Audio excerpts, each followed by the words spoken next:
మన తెలంగాణలో శిథిలమైపోతున్న చాలా పురాతనమైన ఆలయాలు ఉన్నాయి. అందులో ఒకటే ఈ రామలింగేశ్వర స్వామి ఆలయం. ఇది జగిత్యాల జిల్లాలోని మంగెల అనే విలేజ్ లో గోదావరి నది పక్కనే ఉంది. ఈ ఆలయాన్ని 9వ శతాబ్దం నుంచి 11వ శతాబ్ద కాలంలో చాళుక్యులు మరియు రాష్ట్రకూటులు నిర్మించారు. ఇది ఒక శివాలయం, కానీ చాలా సంవత్సరాల నుంచే ఇక్కడ శివలింగం కనిపించట్లేదు. ప్రజెంట్ లోపల చాలా గబ్బిలాలు ఉన్నాయి. ఇంకా చాలా మంది గుప్త నిధుల వేటగాళ్లు ఇందులో తవ్వకాలు జరిపినట్టు తెలుస్తుంది. ఈ గుడి గోపురాన్ని ఎర్రటి ఇసుకరాలతో నిర్మించారు. పైన ఉండాల్సిన శిఖరం కింద పడిపోయింది. గర్భగుడికి వెళ్లే ముందు కోరమీసాలతో చేతిలో డమరుకం, త్రిశూలం, పాము పట్టుకున్న 2 ద్వారపాలకుల విగ్రహాలు కనిపిస్తున్నాయి.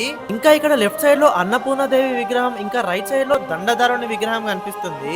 ఇంకా గర్భగుడి ముందు 2 వైపులా కలశాలు, ఇంకా చాలా అరుదుగా కనిపించే ఘోరాక్షాసనంలో కూర్చున్న గజలక్ష్మి అమ్మవారి విగ్రహం కూడా ఉంది. ఇంకా ఈ ఆలయం పక్కనే కోనేరు కూడా ఉండేదంట. ప్రజెంట్ అది ఊడుకపోయింది. నిజంగా నాకైతే చాలా డిఫరెంట్ గా అనిపించింది ఈ టెంపుల్. ఈ టెంపుల్ మీకెలా అనిపించిందో కామెంట్ చేయండి.